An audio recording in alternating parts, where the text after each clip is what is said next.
Hey, thanks for joining Rudy and me in studying Revelation. We're now in chapter 17. And we're going to read about one of the seven angels. One of the seven angels who had the seven bowls came and said to me, "Come and I'll show you the judgment of the great whore." So now we're going to get into who is the great whore, the great prostitute, who is seated on many waters, with whom the kings of the earth have engaged in sexual immorality, and with the wine of whose prostitution the inhabitants of the earth have become drunk. So he carried me away in the spirit into the wilderness, and I saw a woman sitting on a scarlet beast that was full of blasphemous names. It had 7 heads and 10 horns. The woman was clothed in purple and scarlet and adorned with gold and jewels and pearls, holding in her hand a golden cup full of the abominations and the impurities of her prostitution. And on her forehead was written a name, a mystery. This is the name: Babylon the Great, mother of whores and of the earth's abominations. And I saw that the woman was drunk with the blood of the saints and the blood of the witnesses to Jesus. Rudy, talk to us about this. Well, I find it interesting that the angel said that, and he carried me away in the spirit into a wilderness. Mm-hmm. So ultimately, where this supposed luxury of the world is a wilderness. And you have to wonder, is a wilderness of what? Mm-hmm. A wilderness of everything that is not good. Mm-hmm. So basically what I'm saying is it's a desert of goodness. And when the angel calls it a wilderness, I think we need to kind of understand what that means. But then, on many waters, we're told a little later in Revelation, we may have been told this before, that the many waters are peoples. Right. And so what I had said a couple of days ago about this civilization that had become so luxurious, and the people that lived within it had become wealthy, and basically they could afford buying anything that they want all of the time, and the rest of the civilization, basically the world, was making stuff for them. It's not any different than any of the large empires that have gone on in the world.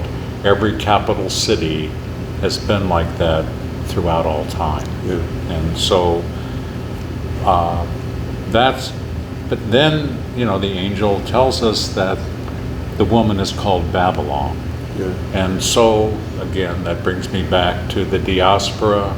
Diaspora is the term he uses for the exile that exile of Jerusalem in 600 BC. Right. And as I read the Bible and the information just accumulates, it's the spirit that was behind Babylon, that was in Babylon. And we were allowed to see that these demonic spirits came out of the evil one, came out of his first representative, and then came out of his false prophet as well, because the woman is sitting on the animal that was thrown out of heaven, sitting on the dragon. Right. And so basically we're told that we see that this must be her inspiration.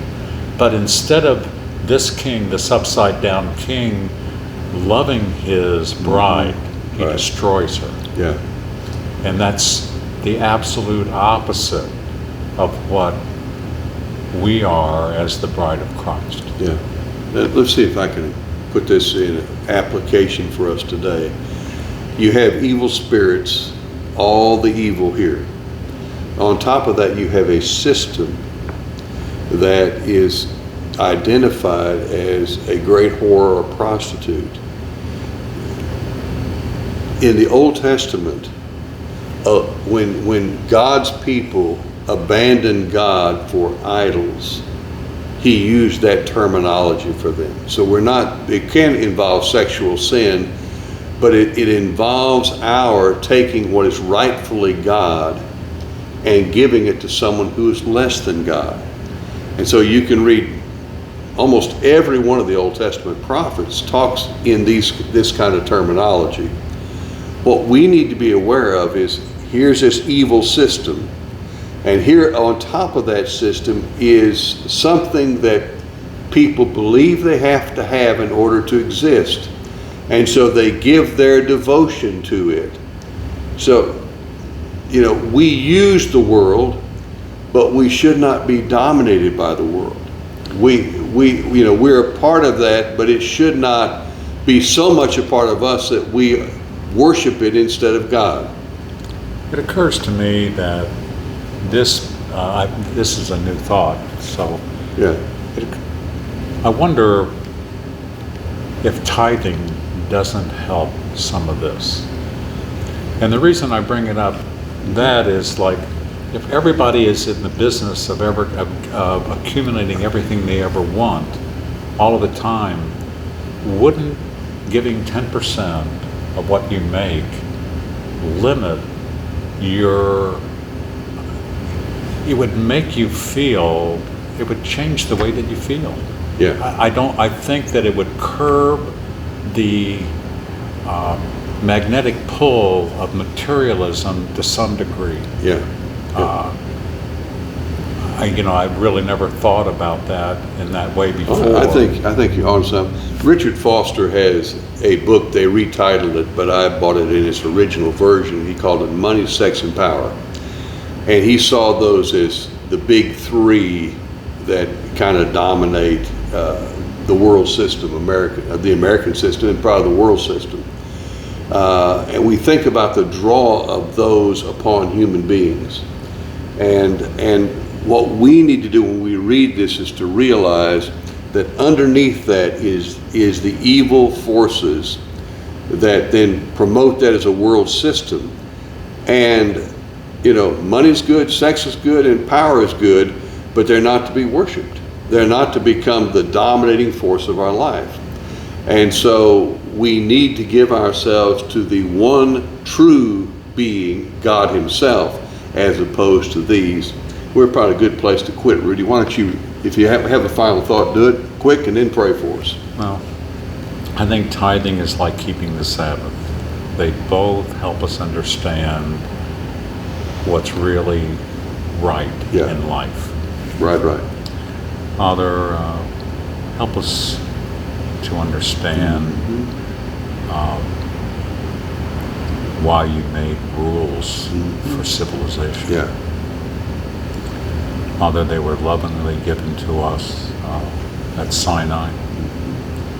They were explained in the best way possible at the Sermon on the Mount. Help us to understand Jesus' words, Father. Yeah. In Jesus' name. That's right. Amen. Rudy, thank you. Thank you all so much. God bless you. We'll see you tomorrow.